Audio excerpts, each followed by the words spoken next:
本当？見えないでしょ？どこにいるのかな？見えないよ。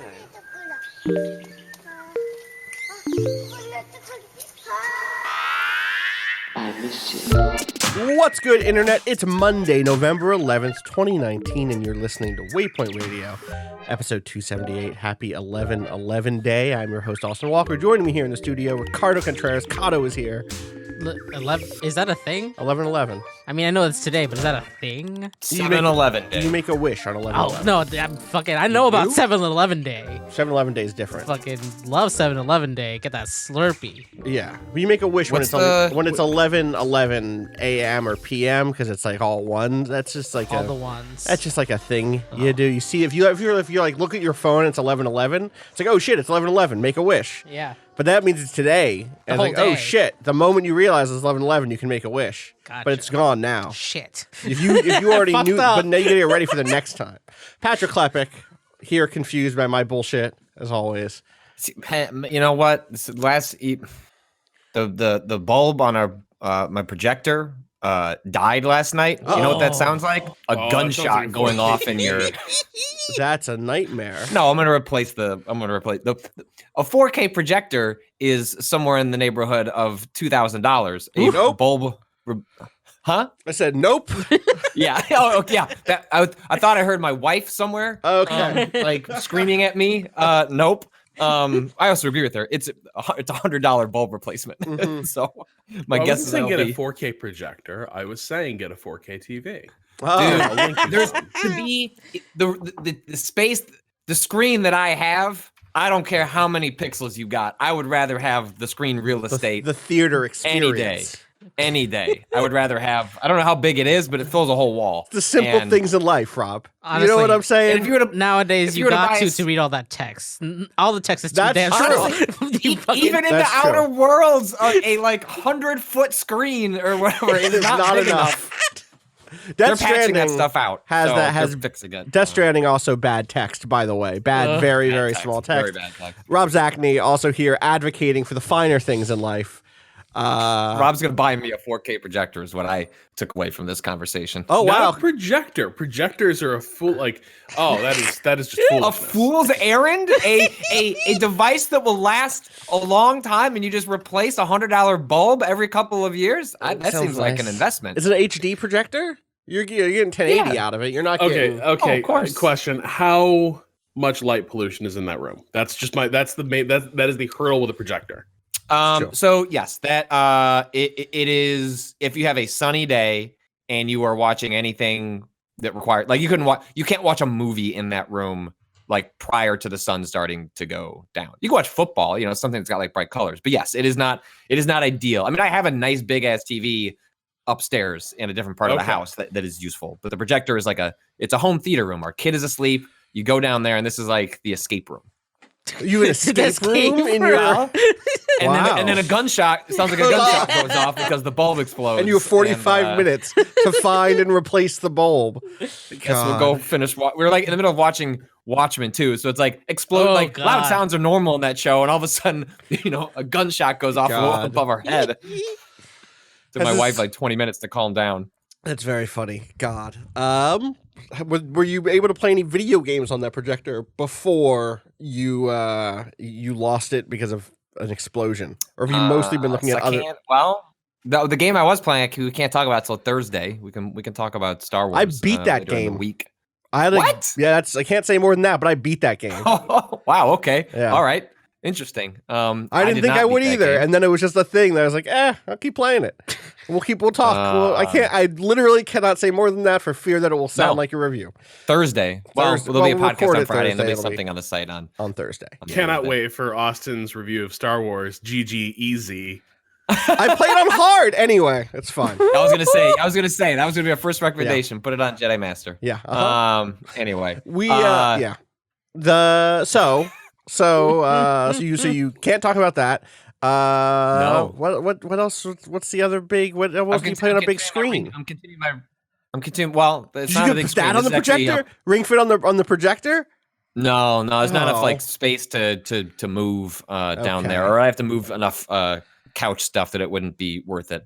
Are you but sticking with your Ring Fit regimen? I am. So it is. I'm 3 sessions in. Okay. I'm currently, the way I'm trying to slot it into my life is Tuesday and Thursday mornings. I'm with my daughter for a couple hours before she goes and hangs out with my mother for the day, and so I have like 2 hours to myself with her.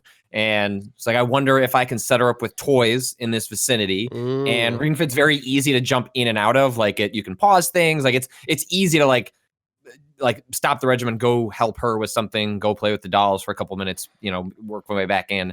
And so like a 30-minute regimen, it takes like an hour and 10 minutes based on the way I have to kind of like split things up. But so I've done 3 sessions. I'm unlocking, you're unlocking like a new exercise every, I don't know, like 1 or 2 exercises per session. I've unlocked the ability now where certain exercises are color coded, and so that they're more effective against certain enemies. I have found that my personal enemy is not any of these blue goblins that I'm fighting with exercise tools, but actually is the exercise where I put the ring over my head and then have to push it in over and over, and then you're using these muscles. Say, is that yeah in your shoulder, and oh boy, like it got to the point multiple times where I was actively choosing attacks that were less powerful because I just didn't want to do it again. Like, no, let me just do mercy. Let me just go back and forth. I don't.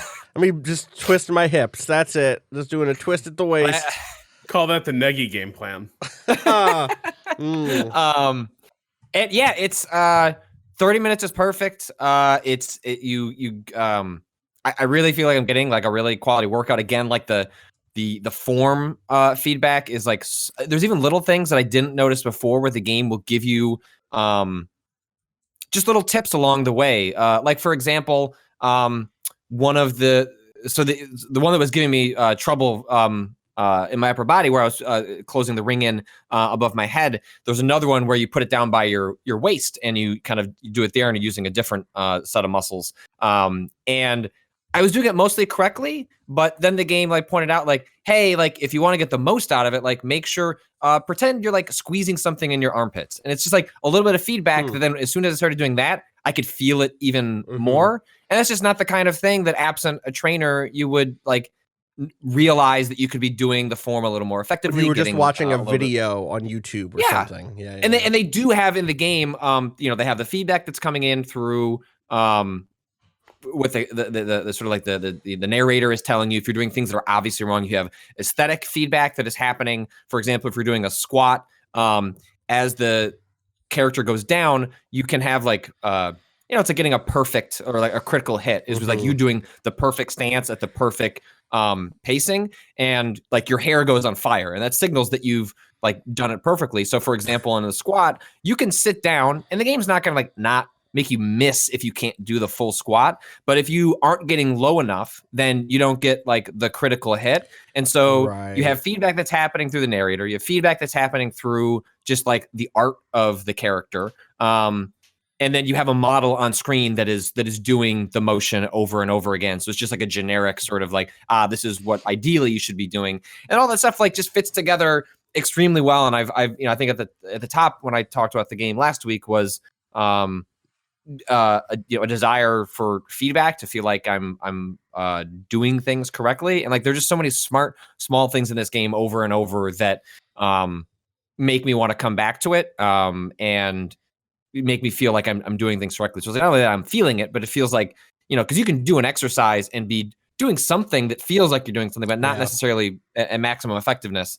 And yeah, it's just a lot of fun too. Now my wife is curious about it. She wants to mess around with it. And it's really well designed. If it's the kind of thing that you're at all curious about, it's not going to fail you on that front. They like made the damn thing. Like they made the thing that works, and it's like the basics are just there, and it functions in a way that like it is easy to look at that thing and be like, this is a toy, this is a gimmick, this is going to break, or this is going to like not actually be able to give me feedback that I can use or whatever.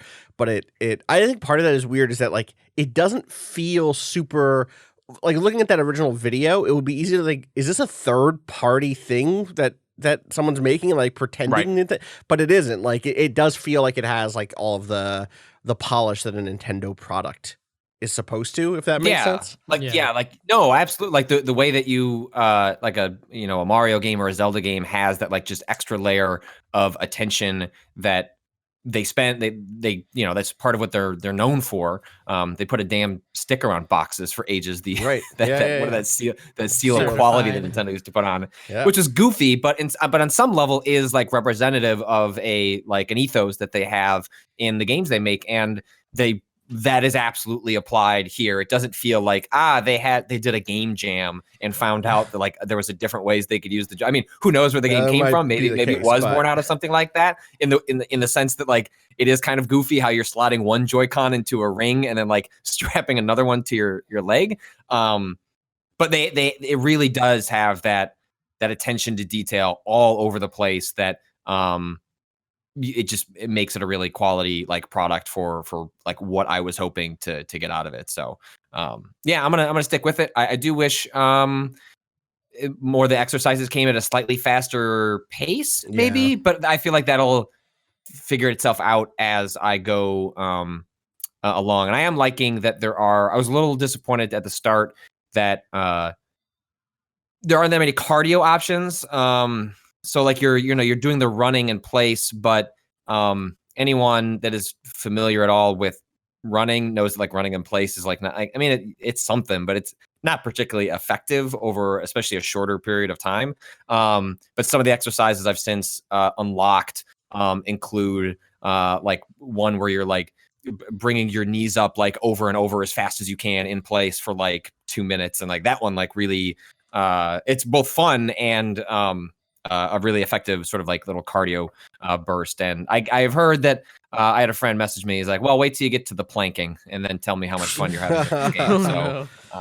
So I'm excited for that stuff. And there are ways the game like kind of boxes you into a corner in terms of like different missions will I hit a point where the game warns you in advance, like these types of enemies are going to be there. So you want to bring like maybe drop some of these different workouts and bring in some others, because what you can sometimes end up doing is like, my biggest, I run a lot. And so I have a lot of lower body strength. And so things like squats aren't as big of a deal for me, but I have extremely limited upper body strength. And so there are times, as I mentioned before, where I will avoid those exercises because I'm still working on building up those muscles and like that endurance. But then you'll hit a level where it's like, what's up, motherfucker? Like it's all reds. All reds. Like you better bring along some reds with you. So you end up dropping the exercises that become like kind of your like fallback. Like, I just need a minute. I'm gonna just do this one where I just twist in place, and I'm sure it's doing something for my hips, but it basically just feels like a break for a minute. And then the game's like, because some of some of the enemies, if you're using ineffective stuff, you're going to have to do 4 or 5 exercises, take them out. Whereas if you have effective ones, you can do it in 1, 2, like 3 at most. So, like you can create your own arbitrary difficulty in that way if you want, but the game way scales difficulty is based on reps. So I had set it was like a hard level, and then the game was like, every time you boot up, or at least now in these early sessions, it asks like, hey, how did you feel last time? Do you want to make it easier? Do you want to make it harder? Do you want to stay the same? And I made it slightly harder. So I have more reps, but I'm now kind of sort of plateaued, and I think I sort of have like the happy medium that I'm looking for. But yeah, I remain extremely high on the game. Nice. I still feel like it's gonna be one of those games that like the price is a little much for people. I feel like at Thanksgiving or Christmas, this is going to be one of those. It's like $10 off at Target or whatever, and you'll be it. How much is it? What is it? 80. Right. $80. Yeah. I think it's $80, which is not the ring and. Yeah, I will say for what it is, the build quality, and it's only 2 weeks, so ask me in 6 months if I'm sticking with it. But the build quality feels really, really good. None of it feels cheap in a way that if you think about it, you're paying the game. It would probably be like $30-$40. So you're paying $40 for a Pilates ring, right? Like that's like for the equipment. But it's good. Ring Fit Adventure. Nice. Very, very good. Rob, have you been on any adventures over the weekend? Have you gone on any treks, exercise fueled or otherwise? Well, I mean, I completely like screwed up my back, like literally after we podcasted last week. Oh no! And What happened? If there were ever a time, Ring Fit Adventure probably could have been something that. Well, actually, the time to get into. See, really, we didn't know this, but I probably should have been the person to get the Ring Fit Adventure review unit and just get on that last week, and then I could have avoided all of this. What happened, buddy? Maybe. Oh no! I've just Just got back shit. I've just got a tricky little disc near my sciatic nerve that sometimes just comes out like a little cuckoo clock, and rubs against that nerve, and then I'm in hell. And then you're in hell, and there are stretches you can do, but honestly, what are you going to do? That disc is just not where it's supposed to be. The time to do the stretches was before the disc moved. Yeah. Rob, in the I think the last couple of weeks of when my wife was pregnant with a daughter, the way Jessica, like in the last couple of weeks, the baby like sort of like drops into like a position as it's getting ready for the labor, and the kid dropped in a position where every time it kicked her sciatic nerve. And Fuck so that. That's cruel. That's mean. For multiple what is supposed to be like one of like the few joys you get during this horrible thing that they call being pregnant. I know there are some women out there that enjoy that period. My wife is not one of them, and all evidence that I've seen during these times is that it's a nightmare. God. But yeah, that last couple of weeks, every time it should have been like, ooh, the baby's kicking. It was like, oh, you motherfucker, get out. You're get out. This landlord is not get out. You're evicted. Yeah, that's so funny to me. So I did end up going on lots of treks because when you're in this state, like the best thing you can do is just stay on your feet, walk around, and just slowly work it into place. So I was walking all over, not doing too much, sitting and playing games, which works out fine because the only sort of couch friendly game that I was getting into was the new Need for Speed. Oh, that you know what? That's that game's out. That game, that like game the code did that was come dropped out off to me on a Friday afternoon. Felt like it just came and went. That game may as well not have existed. They did no promotion for that game outside of a trailer I saw that I thought I only saw a couple months ago, and then I was like, oh, that must be next year. Nope. I need you. What's it called? Because we said the new Need for Speed. Need for Speed Heat. Okay. All right. It's got a little heat. It's got a little fire. A little bit. Does it have any of Does those? it? It sure does. Let me tell you about what happens in the opening of this game. Yeah. So literally the opening cutscene is the standard video game shit where it's like, the big racing tournament has come to generic location. Oh, okay. And everyone is super excited to be racing cars. Fucking love the burgers great. there at generic location. That's Yeah, this is like Palm City or something like that. It's like Miami, but okay. Yeah. But because they like skyboxes, it's a version of Miami that has like city lights heading up into the hills. Okay. Like they do in LA. So it's a bit like, what if Miami were also Palm Beach or like Santa Monica? So it's a little bit of all of that. But you get the cutscene of all the biggest street racers and tuner racers in the world have come to Palm City, for the big street racing festival. But not everyone loves it because at night, illegal street racing takes place. And so it's weird, like during the day, people are just running like officially sanctioned street racing events. But by night, wait, is the premise that the people racing are like, I got to get more race out of me? I thought the race of the morning would leave me satisfied, but no, I need more racing. I can't wait until the morning to the next event. I have to race now. Racing, no. See, the daytime racing is like officially sanctioned like races with laps. But by night, it's street racing. What is the operational difference between these things? Not really sure. Wait, like mechanically, there's like day races and night races in this game, and there aren't. What's the difference? There's different event types and such, but like in general, the night races are a bit like point to point. So it is just like race like hell through the city. Okay, like an open world style, one of those.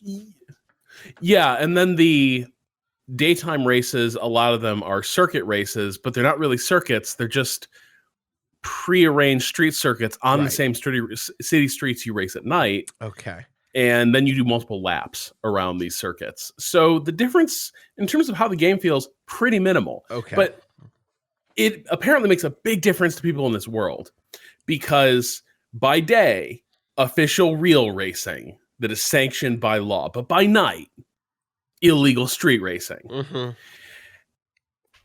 And the cops, led by Lieutenant Mercer, are here to crack down on these illegal street racers.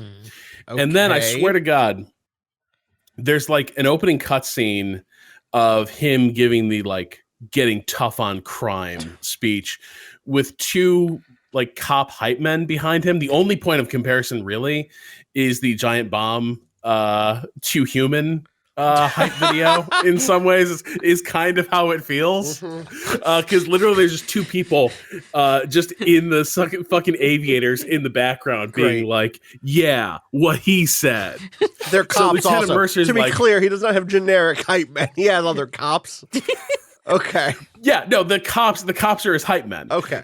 Like it's two flavors of aviator glasses in uniforms. That's basically that's his helpers.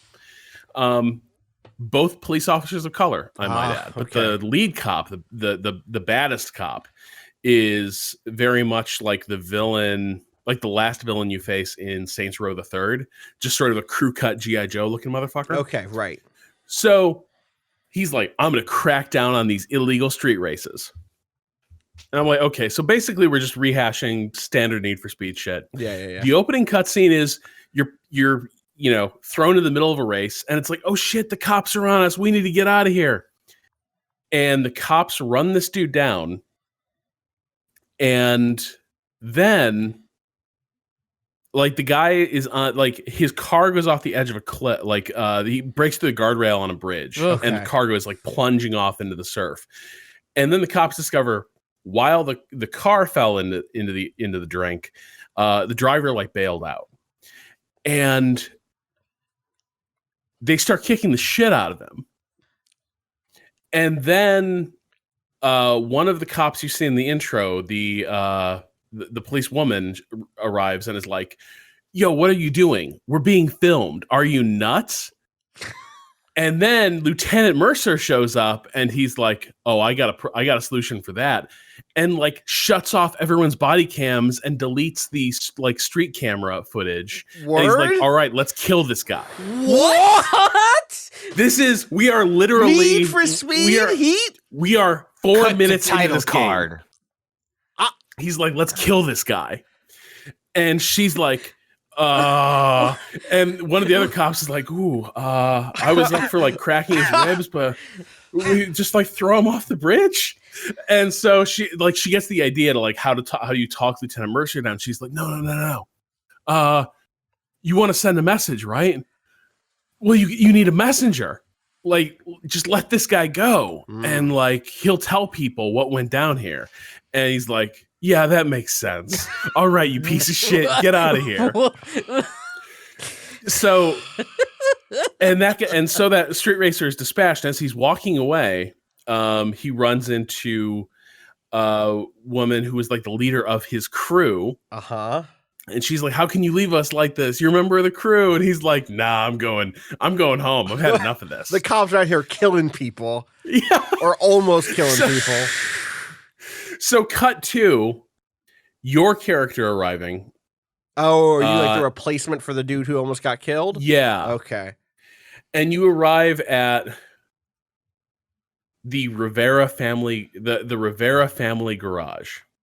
Just a good, honest Latinx family of racers in Miami with just a racing heritage. And stop me if this sounds familiar.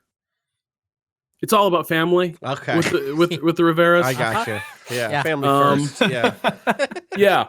And the guy running the garage is like, "Oh, I don't really race anymore. I don't think this is wise. But here, have a choice of any one of these four $80,000 vehicles for racing. For racing And then- illegal street races. Yeah. So he's like, yeah, really my dad was the real legend. The old man, he was the great street racer. No, sorry, he was the great racer. That was before it was all about the street racing. He was like a circuit and track racer. He was like different times, man. Damn. So then, naturally, you do one race, you run to the dude's sister, and this is the woman who was like, how can you leave the crew? Now she's like, holy shit, you can join my crew. You're my new replacement. Okay. And she explains to you the core dynamic of this game, which is really imperfectly adapted, I think, from like Dying Light. During the day, the races are legit, and you're racing for cash that you can use to buy cars and upgrades. By night, you are racing for a rep that unlocks the upgrades and cars for you to buy. Okay. Because like nobody's gonna sell you this shit unless they know you're for real. That's not how money works generally. No, it is in. They'll take your Austin, money. Yeah. Austin, if you ever make it in the street racing scene, Yeah, I think you will discover Yeah. that money isn't green until you got the rep to back it up. And so even if you are Put like, that on a shirt. please take my $60,000 and let me buy this carburetor, Right. people would be like, fuck you. No, this I'm putting carburetor my carburetor for real ones on your only. Yeah. What? So, What if I give you an extra 10,000? Does that move the needle? No. So I'll No. do more day races. No, I'm not because getting shot. think how bad it would look for Pep Boys if they sold you like a pair of Wait. brake rotors. Yeah, can I just go and to you just brands? sucked ass out Let there. You were just Let me just it's like, oh no. The Pep Boys brand is ruined because Austin just turned in a really shitty race. Yeah. I really wish we hadn't sold him those calipers Oh, for $250,000 a piece. Does that work? Does that like economy actually No. Okay. Because like if you would have been like it's a stupid conceit, but the idea kind of works as like making me do both of these events and the progression feels good. So I think, and mind you, like I haven't gotten that far in, but the thing that is working against me sticking with it really hard is that by night, the thing that is really supposed to be different about the night races is the cops are out there. Like during the day, it's just racing, Right. And you don't have to worry about the cops. But by night, you'll be in races and the cops will show up. And you can get extra rep by like smashing the cop cars with your car Yeah, and being like, catch me if you can. And then you lead them on a chase, and then everyone's like, damn, that's more rep.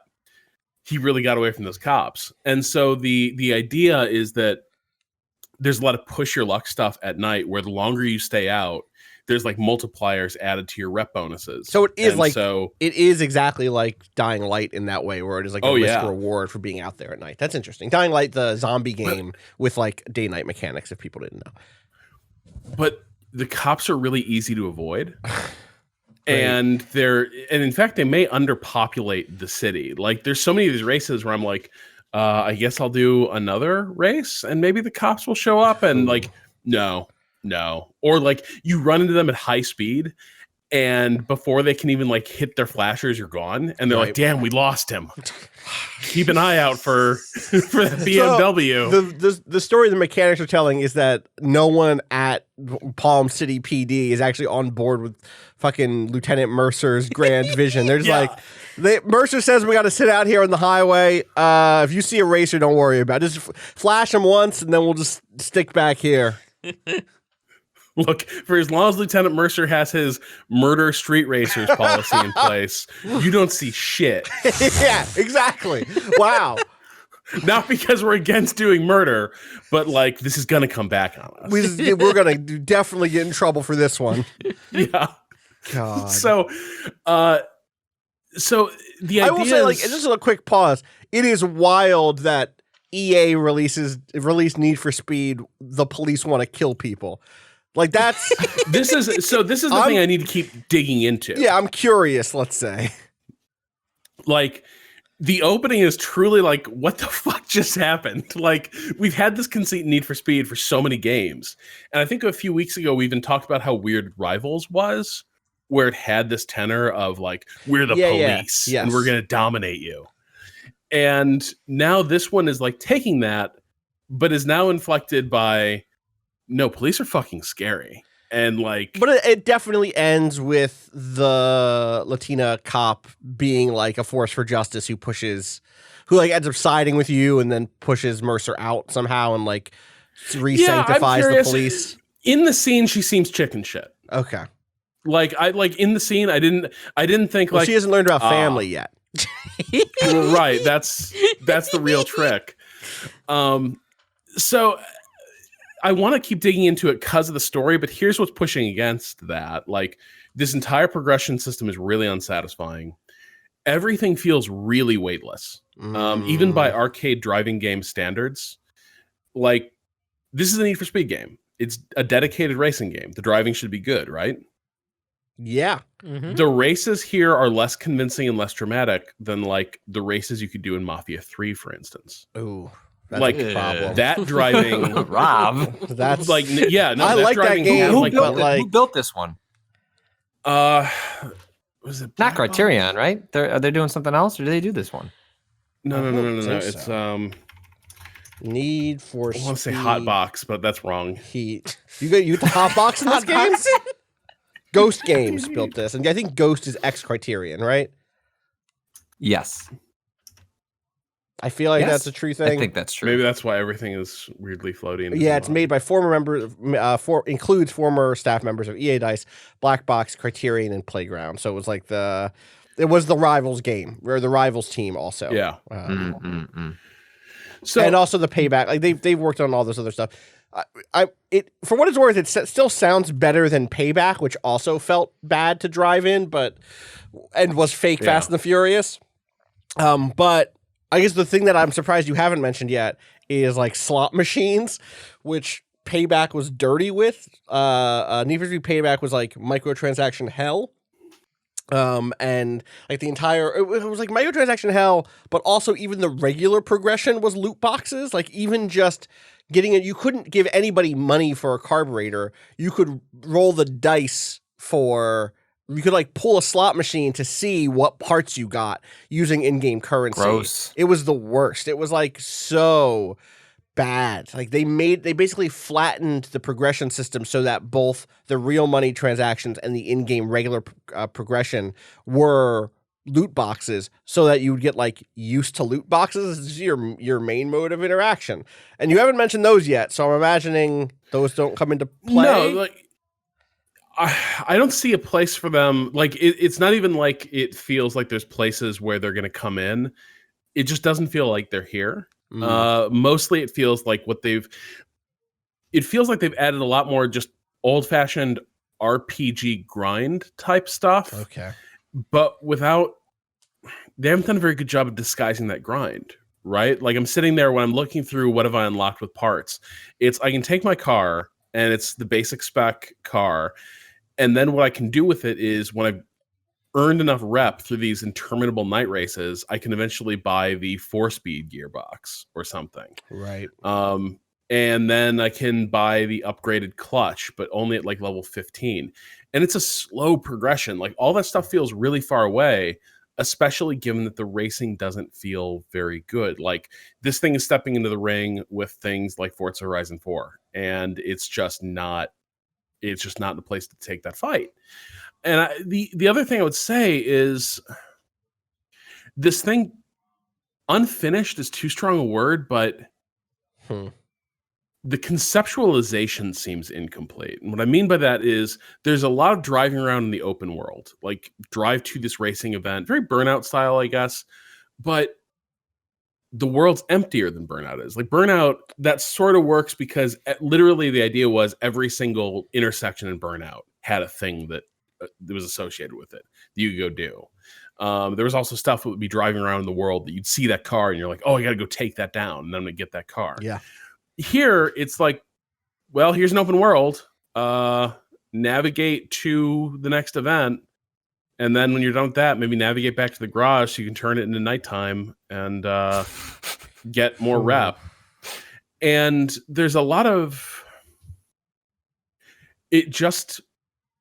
for a game that has this much narrative in it, for this many characters, it also feels like a lot of the animations remained at almost like what you call a placeholder stage. Most of the characters you run into will just like completely like limb locked just talk at each other. Their mouths will move, they'll stare at each other with dead eyes. Yeah. And like, with the exception of like an idle animation sway, maybe with their like arms dangling like noodles, they won't do anything until eventually one of them, ends the cutscene with like a big gesture, like, go to hell, and like sweeps their arm. But most of these things are just very like character models just sort of stuck in place, just sort of yammering at each other. Well, I mean, let's go back to if you were to ask ages ago, Rob, I think there was a podcast where we went through the Wikipedia entry on Need for Speed and just talked about all of the games because it's such a strange series in which it's lacked an identity for it's had different identities that like lasted for different periods of time. And it had a very specific identity back when it was, Need for Speed, like starting on the 3DO, and then got like a different identity when it, in like the Hot Pursuit era. But like, it just feels sort of like how EA keeps trying to make a basketball game. Yep. And just keeps canceling them or putting out a trash fire. They've gotten better at just canceling them recently, which is what they literally did for their most recent one. Like, they hadn't shown it. It was still on their schedule. And then they held a conference call and were like, we're going to go to next gen, which honestly it's the play. Is the right move, is to like, if you're going to start fresh, like go be, at the forefront of new tech, and like start from there. But certainly doesn't seem like that was the plan from the beginning. And it just seemed like you can see a through line between the two of those, where it's EA being like, well, right, like we got to make another Need for Speed. Why? I don't know. It's cars go fast, I guess. Fast and Furious is popular. And NBA is like, well, we got the license. Like, we should probably, make a game. But neither seems to have an identity that drives why they should exist. And, it sounds like a game that probably could have used like another year, maybe 6 months, like come out like next summer, just to like kind of like polish it out. But even if they'd done that, right? Like, even if you take the things that you could have been better with more time given to people, like, would that fundamentally have like changed like your impression of the game, like on the edges, the margins maybe, but it still is a game that like just feels like Fast and Furious is popular. And if you were going to do that, like embrace it in a way that like this game doesn't. Like, have they noticed that Fast and Furious has become essentially like a superhero series like at this point? Well, like, the thing is, go do something like that and go pay Vin Diesel to be in the game, right? Like go down a path. Yeah, the thing is, they did start out that path on Payback, and it turned out they didn't make good heists. Like, that was the thing that Payback ended up being, was you would play through a section of the game and do a bunch of like street races and like missions and stuff, and then eventually you would build to like, all right, this is a crew heist, and you would do the thing like in GTA 4 or 5 where you like bounce from different perspectives. Like, you go from like, all right, now I'm the person who's in like the big truck and I have to do X, and then now I'm over here. And all of that shit was bad. Like, none of it had cool set piece stuff. They didn't know how to execute on that idea of having that like high speed, high intensity action with vehicles. And I like, it really feels like this team just doesn't know how to do that particular thing, which makes me think like, this isn't me saying the cars don't feel good. It's Rob saying the cars don't feel good. And I feel like if they made a game where like the cars felt good, you could get Rob Zacny to have a good time, even with, and Rob, tell me if I'm wrong here, even with like a flimsy, bad progression system, blah, blah, blah, blah, blah. Like, if it felt good to race, you like racing games, you would be like, I hate that, I wish that the story developed better. I think the animations are bad, but that's not what I'm here for. I'm here for the racing, and the racing in this is good or something. I think there's a couple things. One, I do think the context of really saturated genres like this changes how new games are received in it, right? Like, is this a bad game? In a vacuum, it would probably be really cool, but the problem is there's a lot of arcade racers out there you could choose from, and this one doesn't make that grade. And so you, like, playing this one, maybe it wouldn't necessarily feel quite so bad if all the others just blinked out of existence, but they do exist. Right. And they're like, those points of comparison are going to invite themselves. Just this also feels a little bit lacking in the optimization. This thing is full of weird frame hitches. I'm playing at Xbox One X, and it looks. Some of the effects look good, like the lights in the rain look good. Some of the night races look good, but it's a game full of like building texture pop in and weird like frame rate dips, which is not what you want in a racing game. But I do think this lack of identity issue is probably the real root of the problem here, or maybe it's the fact that the identity they want to pursue is incompatible with the way they want to present cars, with the fantasy they want to promote. Yeah. Because very much, increasingly, I think Fast and the Furious is probably the worst thing to happen to racing games, because everyone looked at the popularity of those movies and thought that would be a natural fit for racing games, and I don't think it has been, because ultimately those movies are predominantly romances. They're bromances maybe, but they're still about people meeting cute and definitely forming like really deep passionate attachment. That is the point of these movies, is not, we're going to hook up a new nitrous system to your car, but that's what games can sell. And I think what really shows up in stark relief here is that from that opening and the way the cops are introduced and the way the storms blow in at night over the city, Dying Light, but with cars, is an interesting conceit. I don't know if you pull it off, but you could see something like a racing suspense game in some ways. There being something sort of, pursuit stories can be really terrifying and fraught. I could see a version of that working where you feel absolutely hunted at night, and the cops are like persistent and devious, and they just keep coming. But instead, what this game veers away towards, what it gets distracted by, is the fact that, but these cars all have to look really cool, and they have to be really cool, and you have to be the best driver, and they have to be the best and fastest cars. And that's not going to gel with the fact that, come the night, you become the prey for these, unhinged, cops chasing drivers down in the street. Instead, it turns into, the standard run away from the cops, but don't worry, it's not too hard because you have the coolest car and the best upgrades and you're the best driver. And so all that suspense from the premise just bleeds out.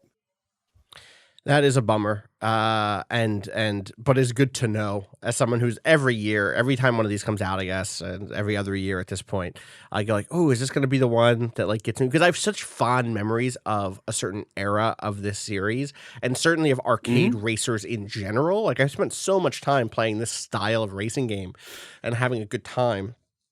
And so every couple of years, it has been kind of a disappointment. I don't know why they released this. Thinking about this release in November makes me think of playing Kairosoft's game dev story when like mobile games iOS games first like blew up and Android games, and Kairosoft made all these like management sim games. One of them is called Game Dev Story, and you're like running a game developer, and in that game you have to like push products out. And this feels like a product that I would have pushed out in that game. But like, oh shit, I need something for Q4. You know what? Need for Speed. Hit the Need for Speed button. It won't be good, but it'll be enough. Like, we'll greenlight it for this quarter because we got to put something out. We got to, holidays, etc. And that's not to diminish the work of the people who worked in the game and tried to make something good, but it is to talk to what both of you have said at this point, which is like, would this game just have been better if there had been six more months in the oven and people had the time to like make the racing something? They got Star Wars coming out in a couple days later. Totally. Like they're going to have a big situation game. Where we need something to hit the quarterly so we can at least have something to blame in the quarterly. Like they have one of the biggest games of the year coming out in a couple of days. So it seems like a sort of vote of no confidence, regardless of how much time you would have given them. Yeah, we know that some of the logic that drives these decisions is we have done market research and we have looked at the probable outcomes for what 6 more months of development will get us in terms of sales and review scores, and that versus the cost of doing it. It's just time to this game is worth releasing, but it is not necessarily worth polishing or finishing in the best shape that it could be, and that's kind of how this feels. Also, if you were to release it in a better window where it would have a more of an opportunity and it still failed, then you don't have plausible deniability that you get in releasing it in November. Like releasing it now, you can go, "Phew, we tried to counter program the market and there was just too much going on, and we'll have to do a postmortem and see what happens the next time around, because they'll make another one." Whereas if you release it like in an empty February or whatever, and it still probably does terribly, then suddenly it reflects more on I don't have any evidence that this is what they did, but I think it is plausible to believe that sometimes you put something out that you think is going to fail anyway in a position so you can cover your ass. Yeah, totally. On that note, let's take a break. When we come back, we have some more to talk about. I have some Death Stranding stories. Cado, I've heard you finished Nier Automata, and I'm curious about that. 2 years later. 2 years later. So let's take a quick break. When we come back, we'll talk more about some video games.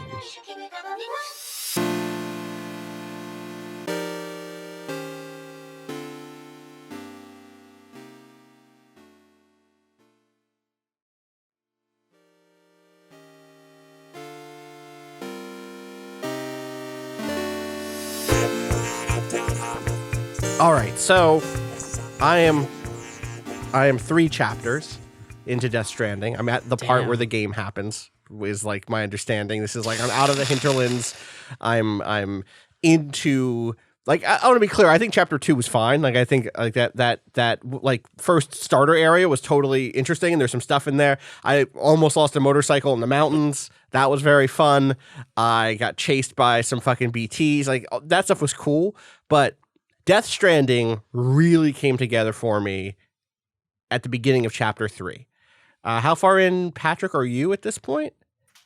That's where I put it down. Like, okay. You got through the end of chapter 2, which has like a big set piece moment that I hated.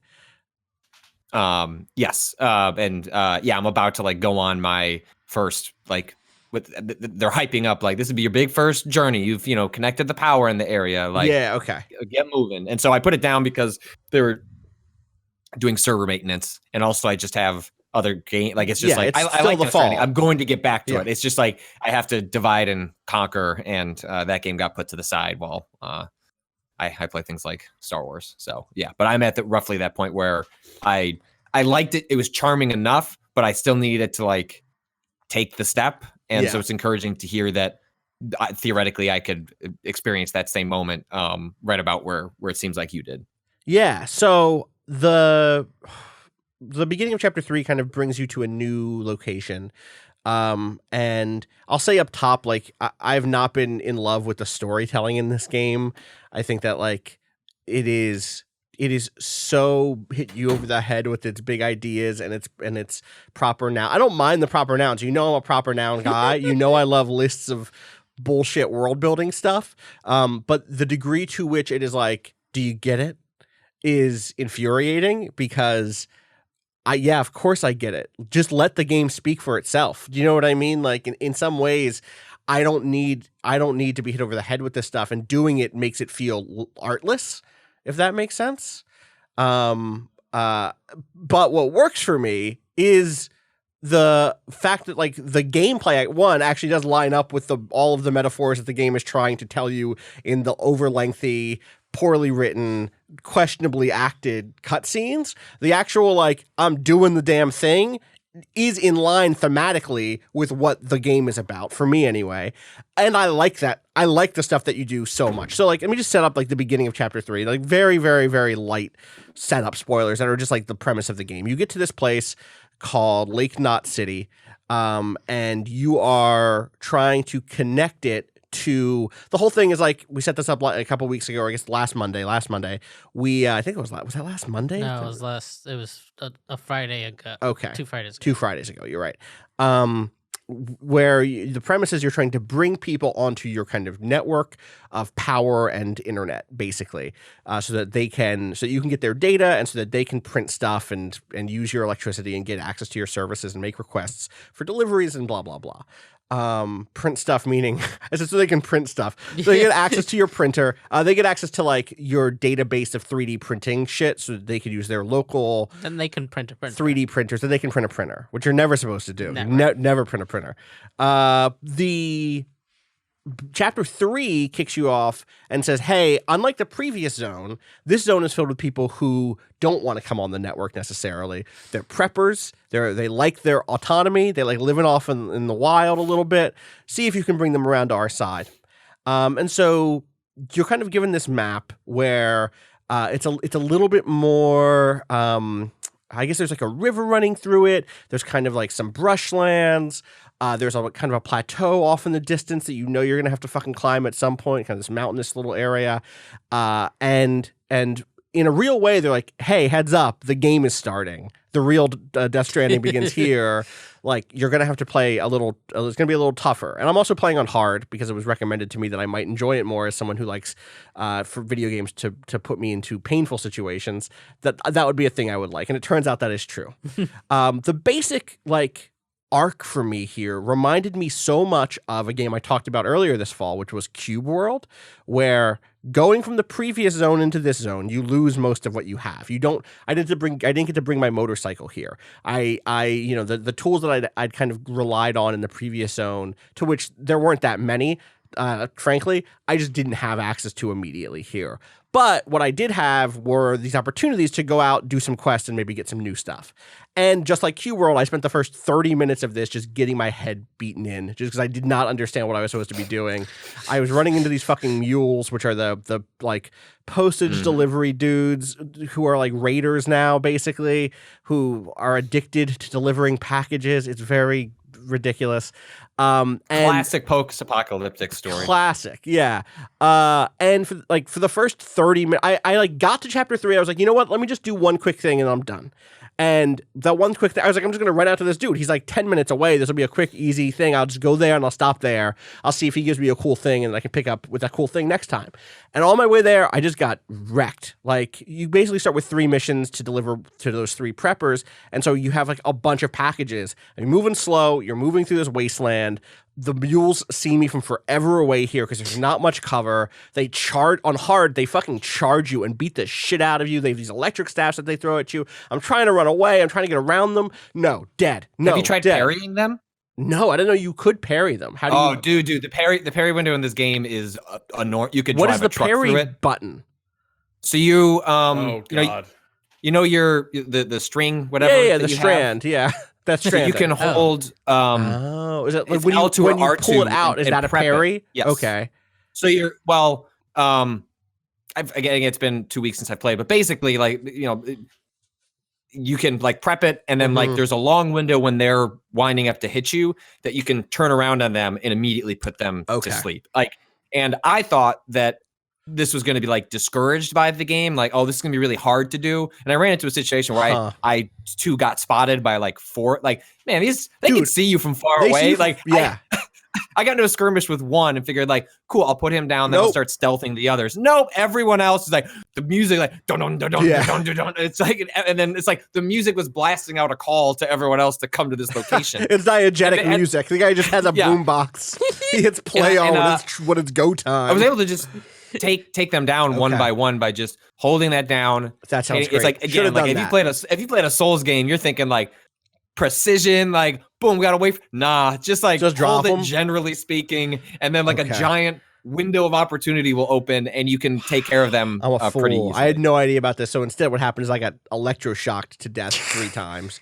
All right, this will change your life. Went back to other things changed my life in this time. Is the thing that happened. So I mean, I lose my packages. I go try to break them out of there, but I take too long. Then like they're gone. Let me just load the safe. Let me just try fresh. Go in fresh. I'm like, okay, what if instead of going through them, I try to go around them to the north or the west or whatever it is, like to their left, and I almost get around them, and I get greedy. I'm like, ooh, I'm right next to their place. I could just run in there real quick and grab some loot. And I try to do that. No, bad. They're like 7 of them. They jump me. The mule. I became the mule. I was like, I need to deliver I need those packages. I need to deliver those packages. And that was a foolish thing to do. I got wrecked. So finally, I'm like, you know what? I'm gonna go to this. I was trying to go to the closest person I could go to on my route. I was like, let me go to the one who's furthest away, but I only have to content with like 1 or 2 mules. Along the way, by the way, I'm like, oh, look, other players have been here, and they built a watchtower. I can use this watchtower to see who's around and get a general perspective. And like, that's neat. I like it when we build things for people. And so you keep moving. You're like, oh, shit, hey, look, someone put a ladder down here. Oh, but I could put down another ladder here. And all that stuff is just like ding, ding, ding, like ding, ding, ding. Okay, cool. I come across the thing on my way to the furthest away guy, which is just like a set of stairs in the desert. It's like stairs up to a platform, like tiny, like 6 steps up, and then like kind of it's like a half circle, basically. The whole thing is like a half circle of stairs up to a platform. And that is like, oh, this is an auto paver. And I'm like, what's an auto paver? Oh, it builds a road. You're not laying roads down here. You can put down bridges wherever you want, but you're finding these auto pavers which will pave a road in certain areas. And I was like, oh shit, cool. Let me just dump. I happen to have some metal and resin and ceramics or whatever on me, some chiral crystals, whatever. Put those here. This thing needs way more than I have, but I'll put some stuff here. Maybe I'll just like, maybe someone else will come around and finish this, or I'll keep poking away at it. Putting down ladders, putting stuff into the road maker. I go, and I finally get to like the dude with the first of the 3 people, the preppers I have to get to, and he's like, hey, heads up. I think he was the one. Is he the one with the bola, or is he the one with the cool legs? Either way, I get to a dude and he is like, I'm about to change your life. Like, I'm not ready to come on your network yet. You have to do me a favor. But if you do me a favor, I'm going to change your fucking life. And I did the favor, which was go get him, whatever the fuck it was he needed, beer or a thing. I think the one guy needed me to go into a BT infested area and get him his old toolbox, which was a task he was sending me on. Okay, it's the craftsman. That's the craftsman, right? So that's the bowl guy, right? He sends you into a deserted mall that has been taken over by BTs. I don't like fighting the BTs. Like, I don't like once it goes truly wrong, I don't love it. I don't think I haven't had a lot of fun in that moment, but the sneaking around in those set piece areas is very tense for me. And I actually really love that experience so far. Go in, I get the thing, I bring it back, and he's like, let me just change your whole life. Here is a gun. Here is it's non-lethal. I'm a pacifist. I know it might seem real harsh, but someone's got to knock some sense in these fucking mules. And with that, you can tie people up, and I think we talked about that a few weeks ago. And from that point forward, it opened up the door of doing those other quests, interacting with the mules, and like fighting them off, and slowly transforming this area to where like at minute 5, I was just a disaster. I was just getting my shit kicked in. By hour 3, which, by the way, remember, I wanted to just end the game. I was like, all right, I'm going to go get lunch. And then this game has the most one more turn shit that I have played in a game. Because it's just like, oh, I'll just do one more quick delivery. He's right. The craftsman wants to do not far. They're not far. 10 minutes. It's 10 minutes. The craftsman wants to deliver something to the engineer. That's cute. They're friends now. They're both on the network. You know what? I'll drop by the highway creator and I'll put some. Oh wow, look. Someone finished one of the highway things. There's a new chunk of road here now. By the end of this 3-hour chunk, it was like, all right, not only can I deal with the mules, I have taken one of their trucks. I'm loading it up with like 600 metal to drive to the one piece of highway we haven't built yet. Finishing a highway in this game is a moment of the year for me. And this is the year with Outer Wilds, one of my favorite games ever that has nothing but good. I know you played some of that too, Cado. We'll talk about that a little bit. But like the feeling of like, oh my God, we've connected the highway. I could just go back to base. No one's gonna get in my fucking way. I got this truck. It's filled with shit. It's so good. I cannot explain the like that arc. I hope that particular arc of disempowerment and re-empowerment, that arc of like, I don't know what to do in this new zone. Shit, like there's a type of terrain here I haven't dealt with before, continues for at least another 20 hours before I hit bad Kojima, whatever the end game is that I've heard is not good. Rob, do I have more happiness in front of me? Do I have more of this particular little arc? I think so. Yeah, I mean, the zone you are in, there's like two other thirds. So you've probably seen about a third of this thing, and there's two other thirds that like have really distinctive geography and challenges. So I think there's a lot of that. The roads are immensely satisfying. Boy, once you get on that zipline construction program, like that is another like I have improved things. Right. I want to be clear. That is the thing. Like, it is not just a me thing. It is that video of Snorlax helping everybody. You know what I mean? You get that feeling of like, and it works the other way too, where it's like, shit, I need metal. All I need is like 80 more metal to finish this bridge that I'm building or whatever. And you're like, where the fuck am I going to get it? And you look down into the ravine and there's an 80 metal box down in the ravine, but it's a pain in the ass to get there. Oh, wait a second. Someone left a rope here. Perfect. You know what? It's not all about roads and bridges. Sometimes it's about ropes to climb down. Sometimes I just need the humble ladder. If someone has left a ladder in a good place, shout outs to you, Bartman 2000. Who is my favorite? The two people who have been helping me the most out here. Bartman 2000, shout outs to you. And like Momo Raimo or something like that. That motherfucker showed up in a boss fight for me and was like, yo, get here, take these grenades. I'm like, yes, that's right. I helped you build a bridge before and now you're here giving me grenades. I don't think you're actually doing this. I think you just pulled a name from a hat and made a ghost appear to throw extra grenades to me. But thumbs up to you, Momo Raimo and Bartman. Because I completed that game, I definitely never was throwing grenades at anyone. Like, there was never a moment where it was like, one of your fellow porters is in trouble. And I was like, oh shit, better give them all my stuff. I would do it. That always happened to me. I would totally give them all if someone needed me, I would be like, you know what, here, I brought too many grenades out here anyway. It's a metaphor. Pay your fucking taxes. Pay your fucking taxes. It's like somebody being there being like, I got you. Yeah. You're in trouble? I got your back. I mean, that. But they don't have the equivalent of like in Dark Souls where it was fun after a particularly difficult boss to then just sit in front of the boss door and summon into other people's games and just like, I've done this. If you're summoning, you need some help, I'm here. I'm here. There are ways to do get this. Hit immediately in this boss fight, die, and be of no help to you in the rest of this fight. So what I did do is a particularly difficult area or an area filled with enemies is I built a post box. I put a sign next to it that said "take for free" or whatever, and filled the post box with goods that I didn't have room for anymore. That were like the blood grenades and a couple of other things that would be useful because I was just trying to clear out space so I could take a loot to go build more shit. It's like I don't need 3 grenades. Each one of these grenades has 3 uses, basically. Like the grenade item, the box of grenades that you have on your body has 3 uses. I don't need 3 or 4 of those. I really only need 1 or 2 just in case. So let me just fill this post box. But that felt like, hey, you know what? Someone who's about to go fight these BTs, here's some stuff for you. You know what? Before you leave the network, let me just leave you a gift. And that stuff just fucking works. It's so cool. And like, I'm happy to put up with Kojima's bullshit for now and I'm like open to good bullshit, to be 100% clear. I just don't think it's that at this point. Right. Rob, you were going to say something else.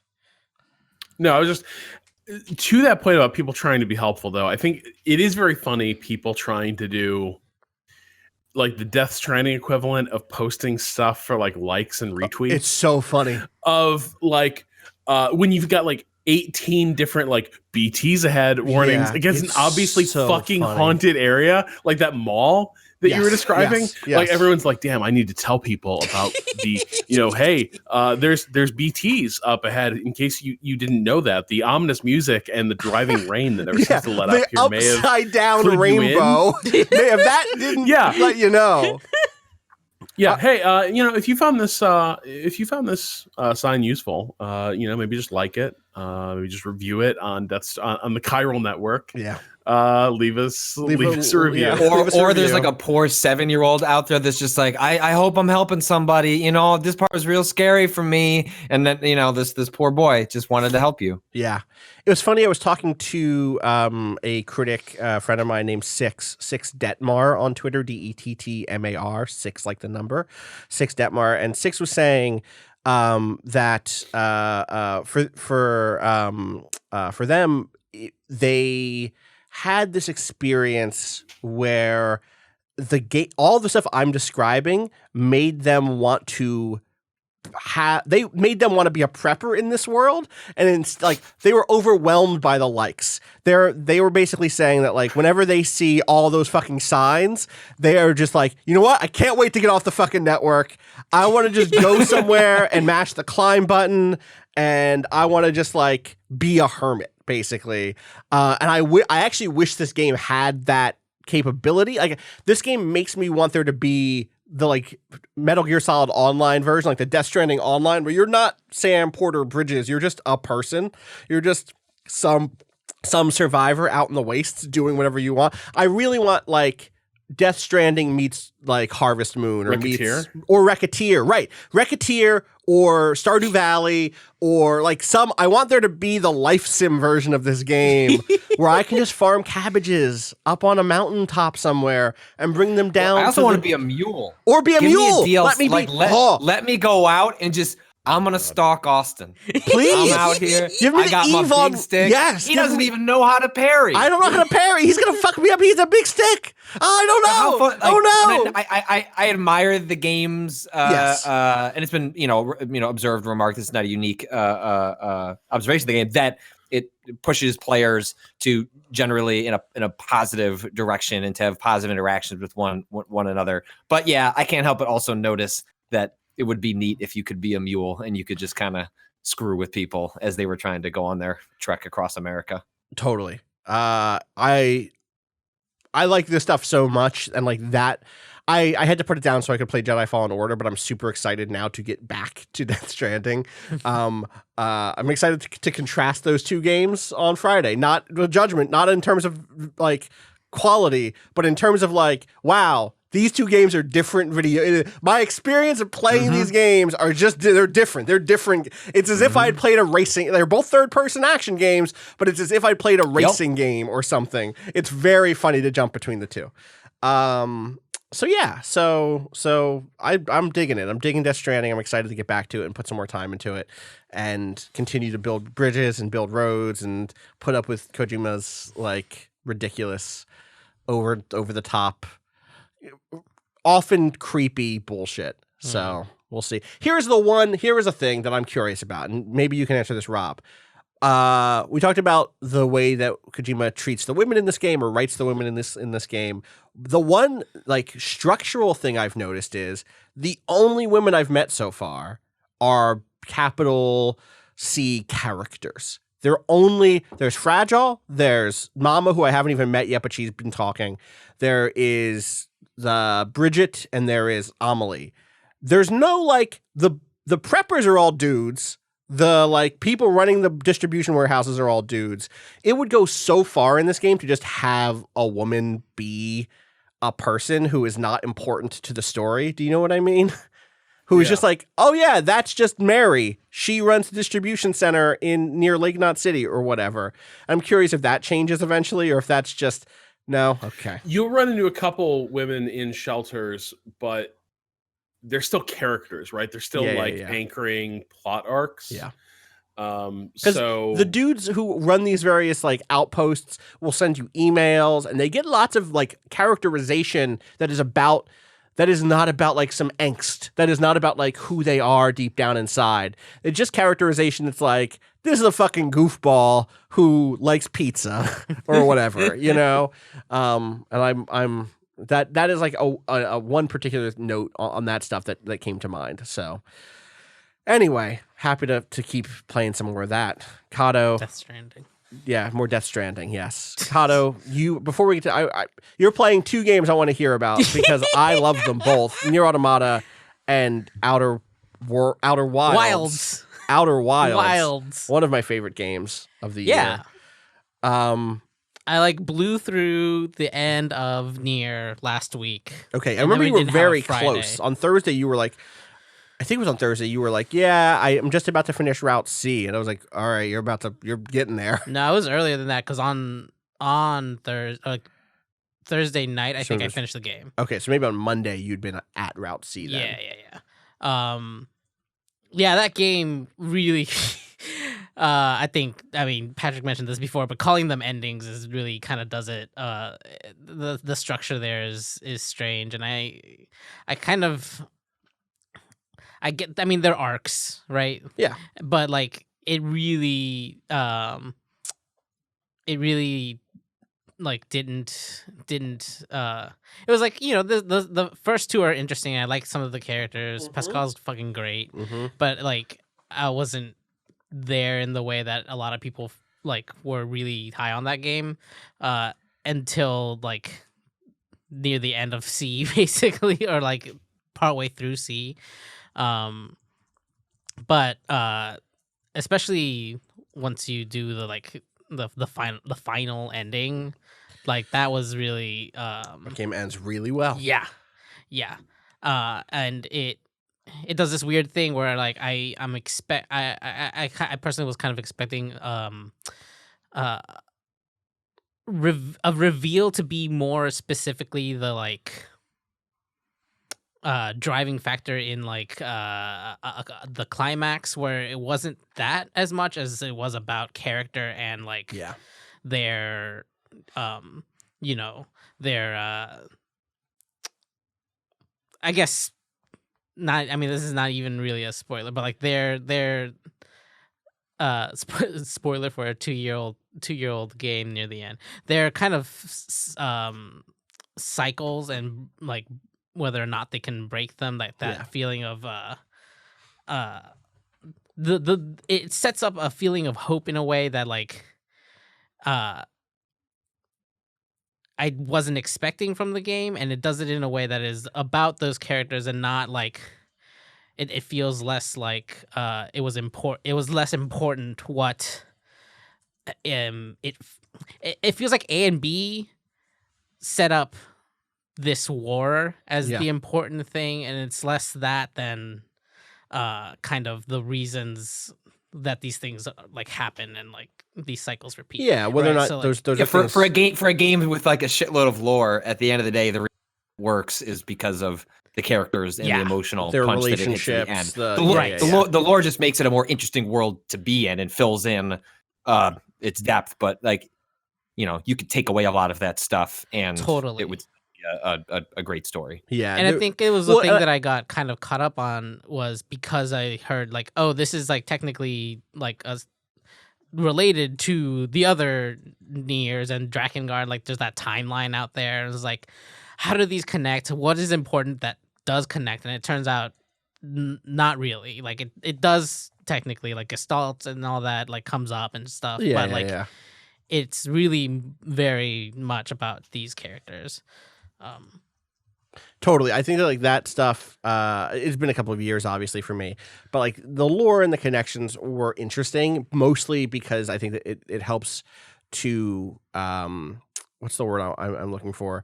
I mean, I guess ironically, it's or actually not ironically, you know, appropriately, all of that stuff is here's how all of these things are. There are cycles of violence, there are cycles of war, there are cycles of, you know, oppression, there are cycles of blah blah blah, and each little one is like each little micro story in either quests or in the big lord backdrop. It's like, hey, we've been stuck in this fucking thing for a minute now, both in like specifically in ways that are not about recurring particular events, like, hey, fucking every time there is culture, we get to this point where we fucking kill ourselves. Right. We all just like destroy each other. We go to war. We betray each other, whether that's in relationships or in historical, history-sized conflicts. It happens again and again. Is there a way out of that? Can we be confident? Yeah. I think the tone it takes towards the end is very much in line with the stuff that I like about the final few minutes of Ava before end of Ava, Right. the final of 26. Right. Of like, you know what? I don't know, but I can't be sure that tomorrow is going to be good, but maybe it'll be better than this bullshit. Right. Yeah. Hope. It's hope. It's yeah. But it's like wanting to try, because even if there's only a 0.1% chance it'll be different, it still can be different, and you want to try. Right. Like taking the step is important. Right? Yes, yeah. I really love that stuff a lot. That game gave me the feeling that I suspect people get from Kingdom Hearts in terms of, and I think a lot of it is that like it's willing to go to places that Kingdom Hearts are not before it demands that you have hope. Right. Do you know what I mean? Right. That like, Aqua wasn't Norded. They should have Norded Aqua. Because then they would have contended. I would have to have contended with that. Right. I didn't play Kingdom Hearts 3. I just watched all the cutscenes. But the point remains that like I need something to drag me. Okay, I guess. No, I mean everyone who cares or knew what the word Norded meant, You've already played it. Kingdom Hearts 3. Kingdom Hearts 3. Or listen to us do this anyway. Right. So yeah, that's good. And then you also played Outer Wilds, which you made a tweet. You made a good tweet that I was happy about. That I almost like responded to you. I was like, I'm gonna let him live. I'm not gonna drag him for it until I get into a microphone. You said I was not prepared for how much Outer Wilds was going to be my shit. It is entirely my shit. I wish I had played it sooner. Yeah. Cado, if only someone close to you had said, I think this game would be your shit. You should play this game to everyone he knew. What if? Well, look, I didn't. Only until recently did I. The reason I can play it right now is I have Xbox, and the Xbox came with a free Ultimate Pass, so that includes, and it's on there. It's on there, and that's fair.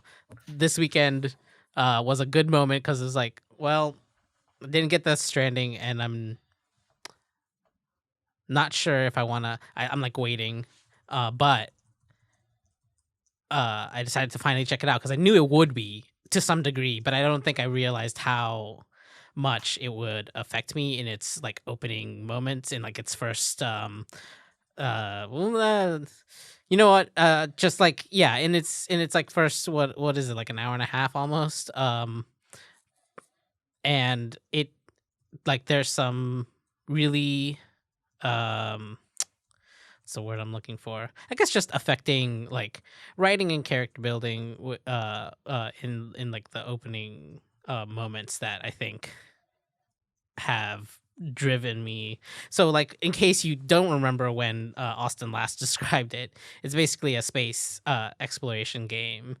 And the setup is you're on this planet that has a very rudimentary space program, and you are the next astronaut to go explore, and you're supposed to go they mentioned that there are other explorers still out on the other planets, and it's running this kind of clockwork world situation, right, where like all the planets in this solar system are orbiting, and like things are happening in certain moments, and then there's an event that happens, and you kind of start over at a certain point. And I think that I didn't, not knowing what that event was, and like playing those first, like it was really like,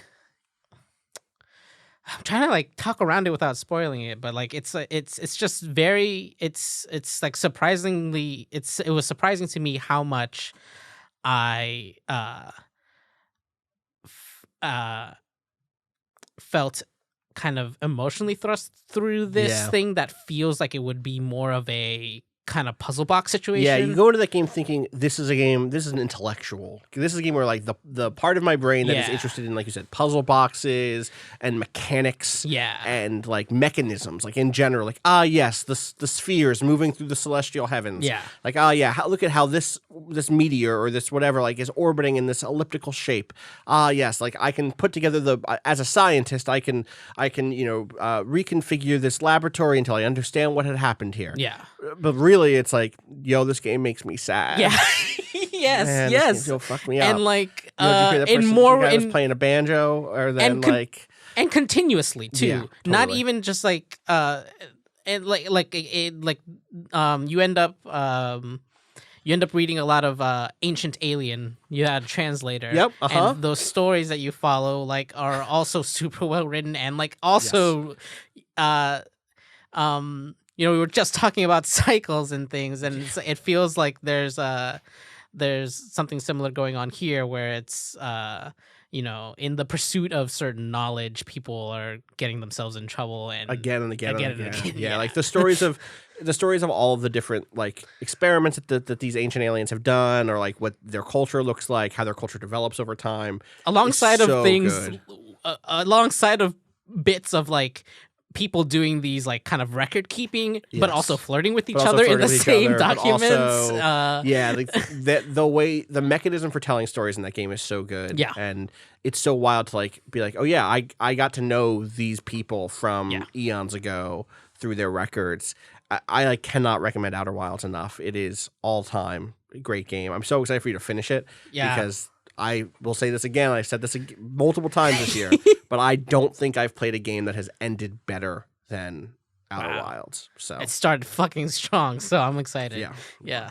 There will be bits in the middle there where you're like caught on a puzzle, or like because like for all of us saying like, oh yeah, this is a game that's about emotions, not just intellect. Like it is also a puzzle. There are also puzzles. It's never a Myst style puzzle box where it's like, move the gears 13 degrees to the northwest to unlock my chamber of secrets. It's never that. Right. It's always just like, oh, I understand how this climate phenomena works. I've internalized the like rules of like the laws of physics in this weird place in a way that I can like utilize those to navigate more. It's mostly traversal puzzles. It's mostly what it is. It's just that like the traversal is very unique on each planet, and there's always kind of like a unique mechanic behind it. So also legitimately terrifying moments. Yeah, like more than once. I'm not expecting. Like you did Dark Bramble, right? You were in Dark Bramble. I did that first. I was like, what's that? What's in here? No, fuck out of here, Dark Bramble. Hate it. Yeah, turns out rough times in Dark Bramble. Everyone, please! It is now on PS4. It is like on PS4, Xbox, and PC. Yeah, it's on Xbox Game Pass. Yeah. Which, by the way, we didn't note this, but Outer Worlds is also on Game Pass. Yeah. Very confusing time to have Game Pass and take recommendations from this podcast, but also Outer Worlds on Game Pass is probably the right in my mind, the right price for Outer Worlds. Patrick, you've played some more Outer Worlds too, right? You continue down your Outer Worlds path. Yeah, so the game I had to put on pause for everything, but I made it to the Monarch. That's the world, isn't the one where they're like, hey, don't go there. It's all bad. The monsters took it over. Yeah, and you get there and it's more complicated than that. Yeah. So I made it to that area. I found myself like, I still really like this game, but like increasingly like the UI stuff, just like you can't set a waypoint. Nope, you just can't. No. Can't like so you in can the choose game one quest at a time, but even that isn't really useful. No, so like there are instances where the Monarch map, especially compared to Edgewater, and the surrounding area, like is like feels large comparatively. And there are enough because it's not a game about like wander in a direction for 20 minutes and see what you find. It's more about like pull up the map. There are structures, like head to that structure and see, what quests you come across along that way. It's like, cool. All right. I have these quests. I don't want to do them right now. I'm in the part of the arc where I'm hoarding quests. Like I don't want to hoard loot. I'm hoarding quests, and then I'll just go do them all systematically. Once they're close to each other, except yes, whatever's close to me, I'm gonna. And so I'm like, cool. I'll head I'll head towards that building. Let me mark it on my map, and I'll get a blue mark instead of a green mark or something. Nope. Like, No. just can't. And you can't have up all. You can't be like, show me where And you can't all have of my. Right. That's it. I want, if I can just pull them all up. Let me see them all, and then I can say, okay, all of these are basically in the Southwest. I'll go do those. It is. Let me tell you. It must be really hard to go to that after Death Stranding, which has an incredible waypoint system where you can like click and drag your own waypoints and build your own. Like, that ticks such like a great little box in my brain. I'm like, I see it. This is where I'll cross the ravine, and then I'll drag this. Outer Worlds is the opposite of that. Outer Wilds is also the opposite of that. Right. But it's fine because it's built for it. Yeah. Outer Worlds badly needs a waypoint system. I know we're biased. I know.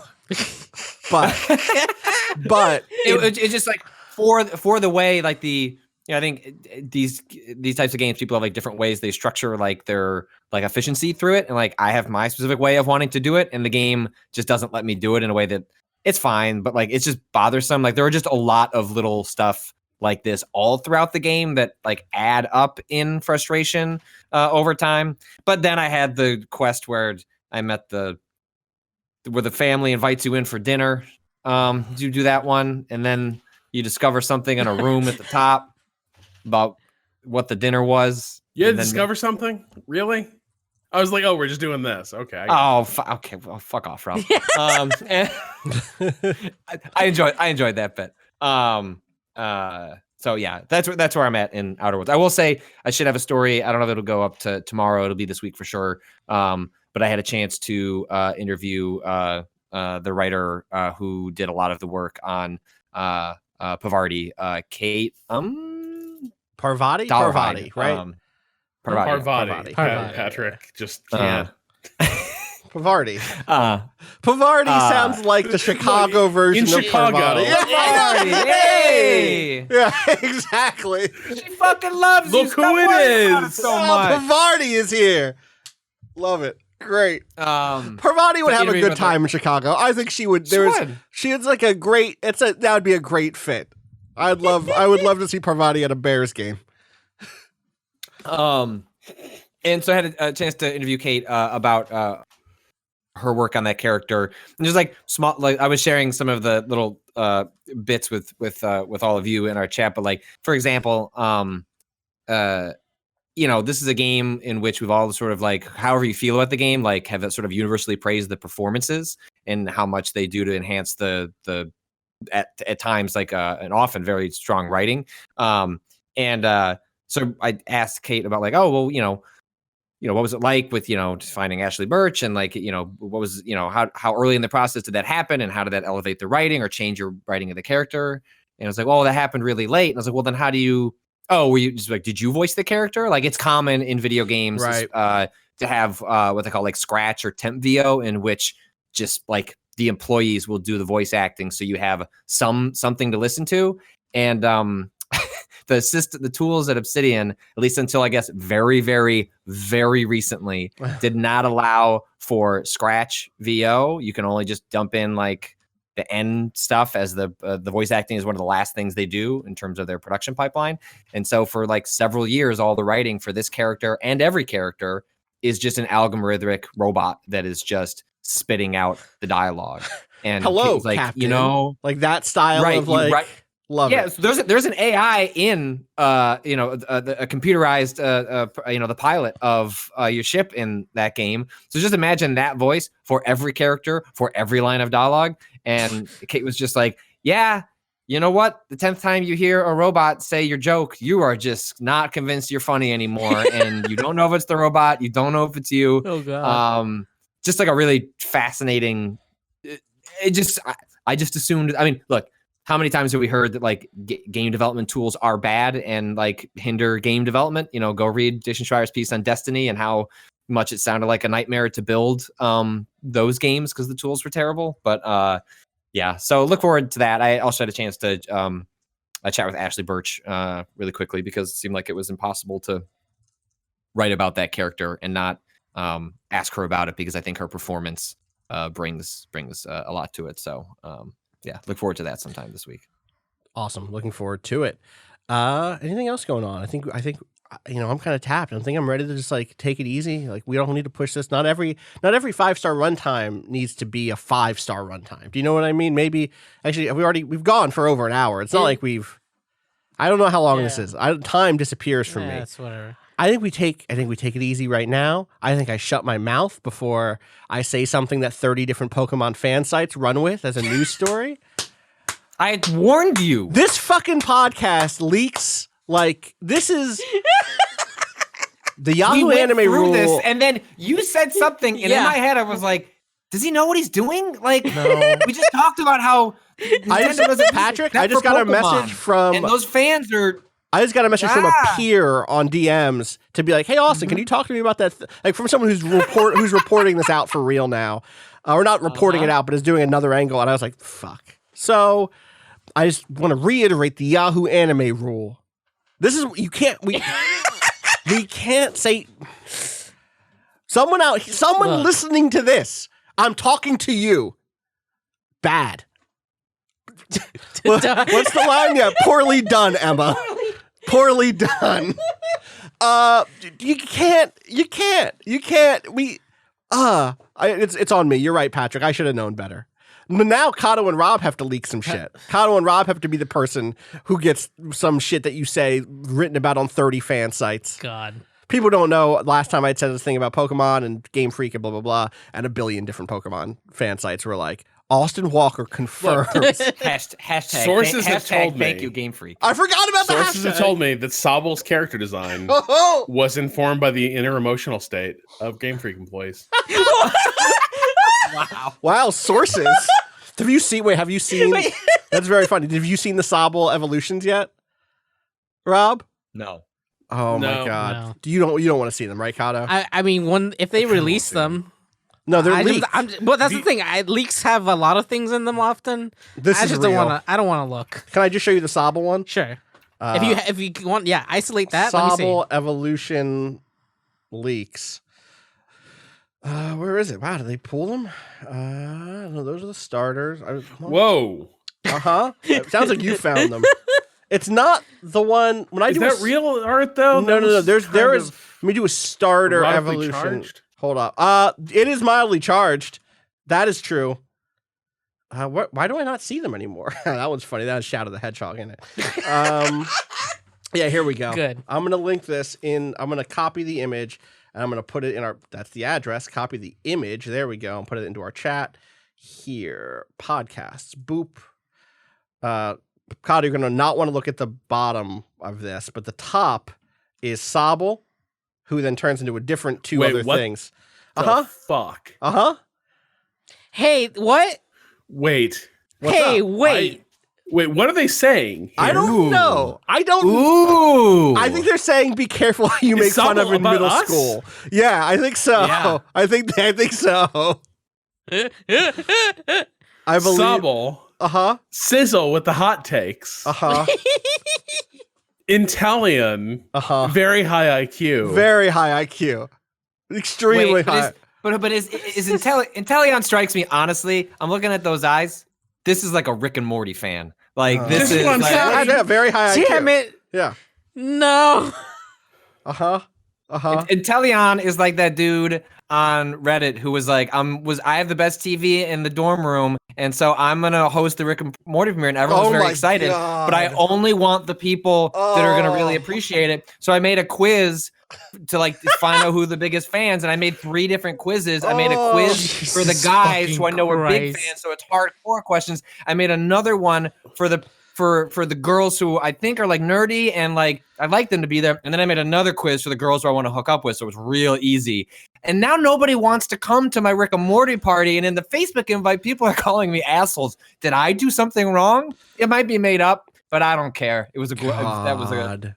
There's a Reddit post Patrick is referring to an Am I the Asshole Reddit post that yes, you are the asshole 100%. God, did you see the one about this is just things I saw on Twitter now. The Am I the Asshole post that was about a woman whose partner, this guy they had a cat. And whenever the cat was around, he would adopt he would pretend to be the cat's voice, and he would be like, fuck off, you bastards. He'd like be a mean cat. He would like pretend to be the mean cat. To the degree that he would say slurs, like racial slurs of races they are not. But he didn't say it. But he didn't say it. The cat said it. There's a cat. The cat. It was the cat. Oh, the cat was the one who dropped the fucking N-bomb. The cat works very blue and also demands dinner right now. The second that he gets home from work. Cat's working on a Netflix special. There's like very much like working through the cat. Yeah, triggered by the cat.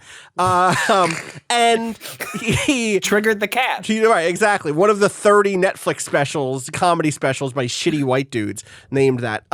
So the woman in this relationship is like, can you not do this? This isn't funny. And he stopped for a little bit and then picks it back up. And then eventually, this is the part that is unbelievable. He is like, I don't like it when the cat sleeps in the bed with us because the cat is such an asshole. And she's like, the cat is extremely nice and loving. You pretend that the cat is an asshole. And now you're convinced the cat is actually an asshole. The cat is fine. The cat is just a cat. But every time you're around, you can't stop yourself from having heated gamer moments near this cat. And so that's interfering with your ability to sleep in a bed with this cat. Chill the fuck out, dude. It was bad. Anyway, you can go on Reddit and just get real head up. You just get real mad at the world and the people in it.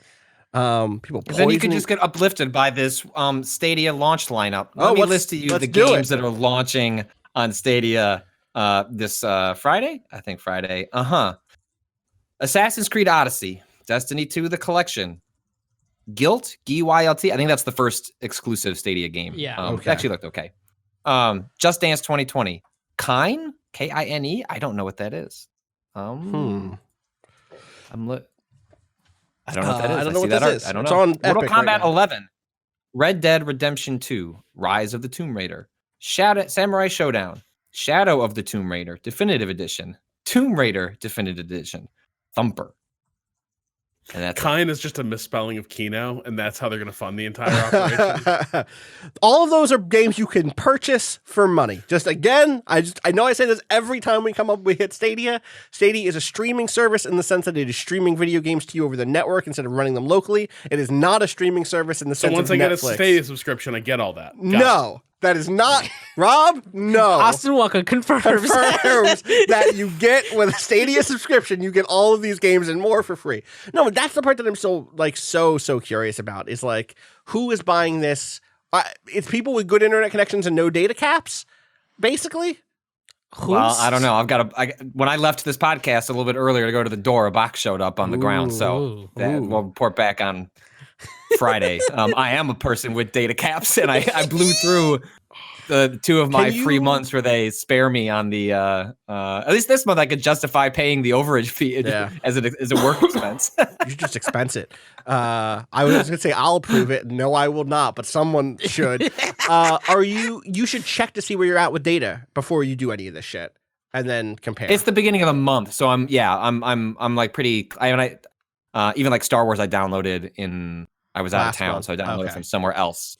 So nice. You got a burner. Not on purpose. It wasn't to try and avoid my data cap. I just happened to be in Wisconsin this weekend. Right. But you know what? I have gotten the impression. Like, I think it's easy to slag on this launch lineup, and I think it's a bad. But like, you know, the star of their show was supposed to be the new Doom game, and that game got delayed. Like, that was supposed to be. It wasn't an exclusive, but it was going to be like, here is a marquee fall like game in which like. Yeah, you can buy it at all these other places, but you could also buy it here. And here's what our advantages are going to be if you're not buying it locally on a disc or downloading it digitally. That game gets delayed, and now it's felt like ever since they've like there's like been no marketing for the launch of Stadia because I feel like they know that this is now rapidly turning into like an early access beta test for whoever just wants to like see the fancy new tech and see how it goes because it just doesn't seem like they're going all out because what would they go all out on? Assassin's Creed Odyssey, you know what I mean? Right, like, and that game is fine, but it's just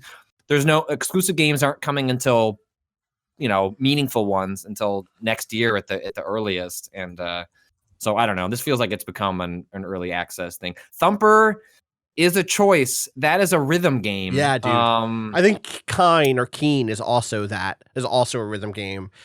I'm so curious how rhythm games would work on this thing. Fighting games, Samurai Showdown might be okay because it has such like long. It's slower, has like long attack animation, stuff like that. But fighting games and rhythm games over streaming are not going to fly with my bad internet. Yeah. Is there a trial? Yeah, There's no trial for this, right? Well, it's the free tier or what, or like, isn't there something free next year, but it hasn't launched. Okay. Yeah. Like, I mean, that's why it's like they've put up all sorts of gatekeeping in the sense that they're charging you like a lot of money to like get into this, that it, to be like, yo, like, you know what you're in for if you're like you're basically paying to be part of this early. And I think for most people it should be stay away until, I haven't opened the box yet, so I don't know, but like just that lineup, it's like, I think it charged $60 for some of these games. Like, I don't know. I don't know what the price, they haven't announced pricing yet for these games. So we don't know exactly how they're going to handle all that stuff. So yeah, well, anyway, we're going to have a packed Friday podcast is I guess what I'm saying. It's going to be. It is going to be packed. Whew, get ready for it. Until Friday, I think we should call it here. Now that I've complained about other bullshit, you can follow me on Twitter at Austin_Walker. You can follow Cado at _Cado_appears. Patrick at Patrick Klopik. Rob at Rob Zachney. Follow everything we do at twitter.com/Waypoint, facebook.com/Waypoint Vice. I almost led with Facebook, and it's like, that's not us. Waypoint.vice.com for everything, including the article that I guess not yet, but sometime this week, the article Patrick mentioned about there's a big WoW feature that just went up cool. today, though. Nice. That I wrote, interviewing a bunch of people about being addicted to that game. There is also a review of a game that sounds super interesting called Radio Commander. Rob, do you want to give us like the quick sell on that before we go? That people should go read that review because it's a good review. Yeah, it's a really interesting approach to designing a war game.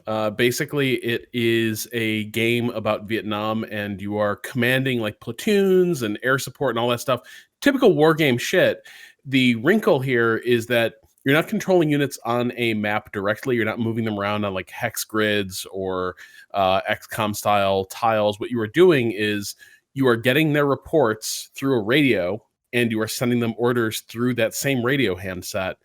And the only things, like, there is no game state that is depicted to you. You have to mark everything they're telling you on your own map.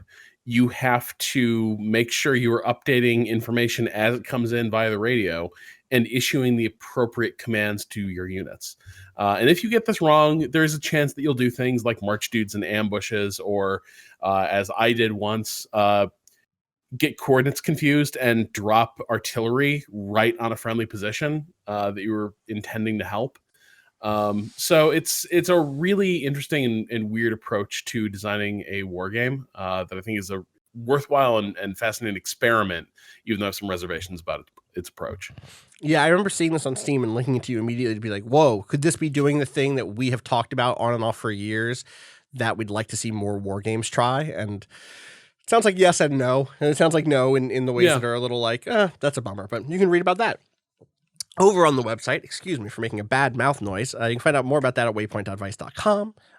We'll be back on Friday with more. Talk about Jedi Fallen Order. We'll talk about Stadia. We'll talk about, there's another one we said. Was there another one? Is there not another one? Another what?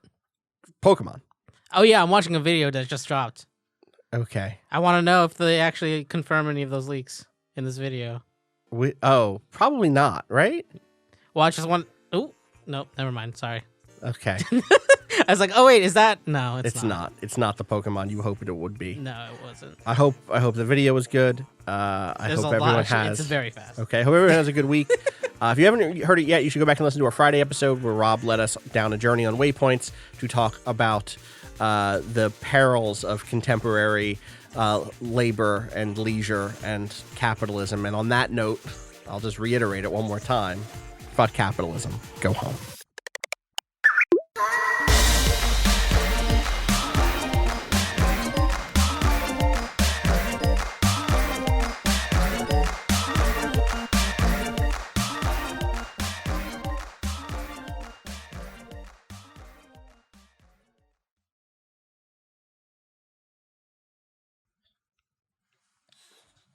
You gotta fan the flames at your campfire to make the fire hot. Okay. Is that in Death Stranding? You should No, have this made is- campfire. You should have made campfires in Death Stranding that you Oh, could yeah. actually get real sleep at. Like you can recover more of your stamina. That was a bit of that story I didn't tell, by the way, is that the first trip that I did, I was like, fuck it, man. I'm going to do as much of this shit as I can in chapter 3. And I was down to 1 bar of stamina by the time I came home. Oh. And it felt so good to get home and take a shower. The showers have never been, and I'm not just saying this because of like Norman Reedus' body. Norman Reedus is not my type, honestly. He like weirds me out in a serious way. And I don't know why I have to see ads for his AMC show about riding motorcycles with a puppet or something. I don't know what that show is. Wait, what? Is that not what is that show? With Yeah, a it looks puppet? like the Philadelphia Fanatic. That is what it looks like. Is on that show. Yeah. Yeah, it looks like it's him with a puppet or something. Maybe it isn't. Maybe that's just That's like a mascot.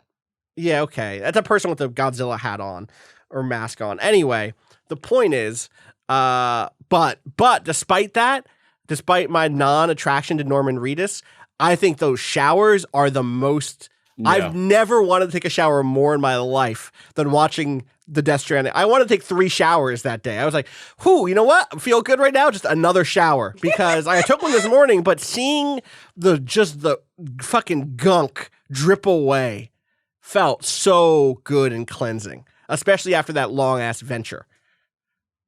Anyway, those are my thoughts on showers. Anyone else have shower thoughts? In the shower. Yeah, that's where I have my best thoughts. Yeah. Did you all see the pizza blog? Yeah. What the fuck? Love those automated aggregation programs that are just like, oh, found this word in this article a lot. Yep. Pizza. That pizza SEO. Give me all that pizza SEO. It's weird that I forget like sites like that used to be really common because you don't ever encounter them anymore. Madero'sPizzeria.com. So is the play that eventually it will actually be a website for Madero's Pizzeria? I missed this. What's up? Sorry, I'm trying to tweet out this WoW piece. Try to come up with something catchy for it. The Matt Galt's pizza blog got copy pasted onto this thing called Pizza Near Me. The URL is maderospizza.com. Weird. And I'm like, are they just gathering SEO and then they'll launch a restaurant that's actually Madero's Pizza and they'll get all the Pizza Near Me It's probably the SEO? opposite, right? I bet they own a bunch of They're similar. There are like 3 different Twitter accounts and different websites that all were doing a similar thing. I Yeah. bet they found SEO that already works from people or from people searching for a thing. Right. When they get this. All right. 2 seconds to make sure this tweet doesn't have a typo. Good call. Patrick, you there? Mm-hmm. Okay. Let's do it at 13. Time. All right. Time.